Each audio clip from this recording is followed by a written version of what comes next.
This is Unveiled 61 with Whitney Nicole, June 25th, 2023.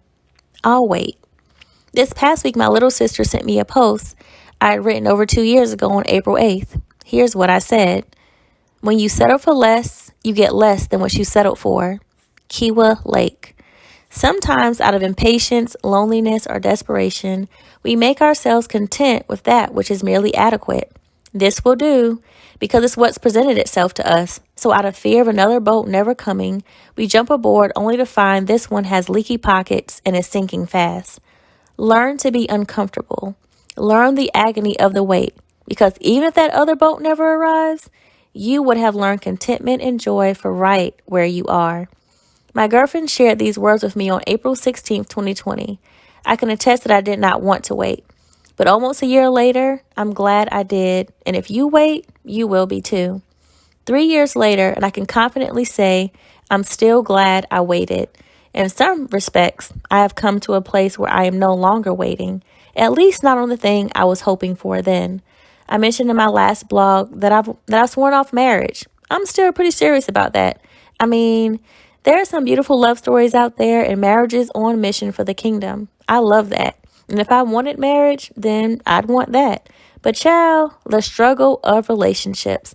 I just watched a podcast the other day and heard this account of a beautiful start, rough middle, and restored present. That rough middle gets me every time. I think I gave my one good stand to my first marriage. I don't have the capacity in my soul to want to fight and wrestle through the painful and trying parts of a union.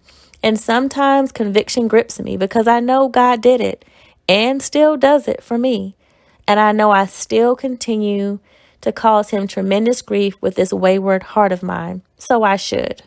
I should be willing to sacrifice and invest. But right now, my heart is simply not willing for a couple of reasons.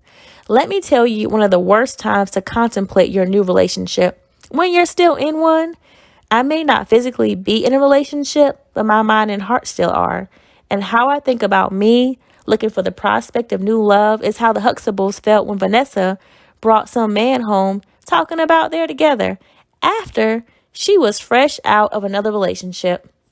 Cliff compared her decision to having your most desirous and delicious meal prepared, only to have it presented on a trash can lid.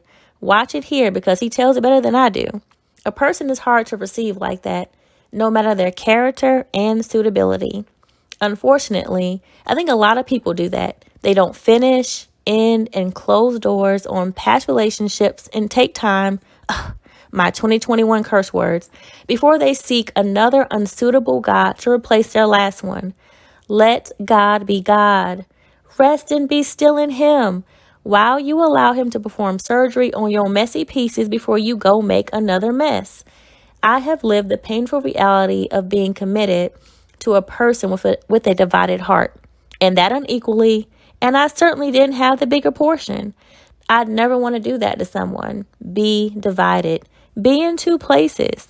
Have my body in one place and my heart and mind in another. And I wouldn't want someone to do that to me. Again, reason number one, I'll wait. Another thing that happened about a week ago was a call from my mama. She had received a call about something I had written, this not wanting to get married situation. Well, that set some hen chat in motion, and now she was ringing to persuade me otherwise. I love you, mommy, but no, I'm good.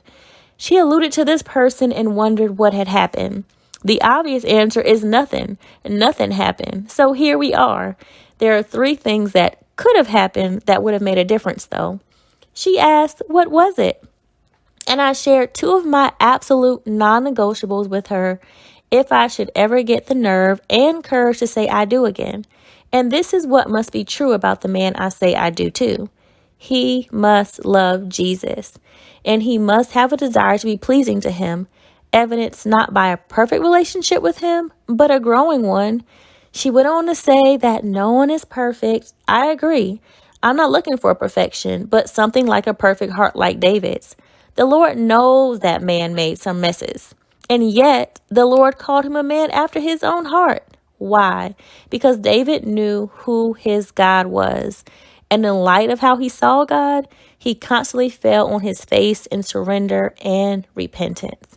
If I follow a man, I want to know he's following the one I want to follow.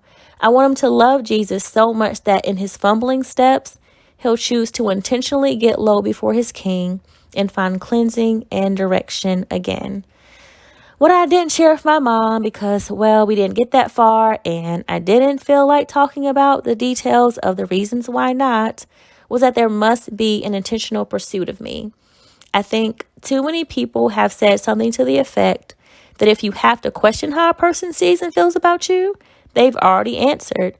The answer is there is no clarity. And listen, we can't make moves in the dark lest we tumble to our deaths. Okay, a bit much.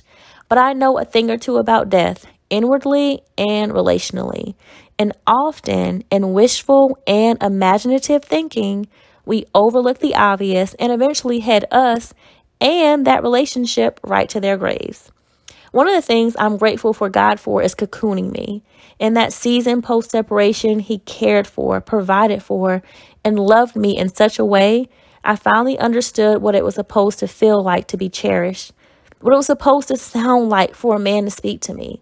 And what I noted is that in all of my journey, God was intentional about me, pursuing my heart not only to heal it, but to confront and cleanse it too. I don't expect he sent anything less than an intentional man for his daughter. While I was on the phone chatting with my mom, I was perusing my email and came across this heading, Well-Maintained Brick Ranch. And intrigued, I clicked on the link to see the details. And I was not impressed and even more aghast when I saw the price. I told my mother, that house does not cost that much. I was annoyed by the housing market and the audacity of the owner to try to sell it for that amount. After a couple of seconds of contemplation, I said to my mom, you know what, Ma? That home does cost that much, but it isn't worth that much. My own statement hit me. How many of us are paying for stuff that isn't worth that much? I'll never say people don't have worth, but some relationships we willingly choose to engage in are not worth the things we will lose and damage in the process. Our relationship with God, the work and impact our hands and mouths are supposed to create, even ourselves. I've lost a lot. And in my trauma reboot class, check it out, this past week, I shared at the end of my brief recount with trauma that I was recovering the woman I had lost, and I like who she's becoming. I don't want to risk losing her again. And I know an ill-contrived or sometimes just ill-timed relationship has a capacity to do that. After I thought about that brick home conversation with my mom, these words came to me. Impatience will have you paying for something you wouldn't have had to pay for had you waited. My little sister not long after sent me my words from 3 years ago. It's a sign. I'll wait. P.S. Within the same week, I came across a podcast from Crystal Evan Hurst called Knowing When to Let Go and How to Find Freedom. It definitely contains some wisdom for application about relationships we want to hold on to that we will not let go of to our detriment.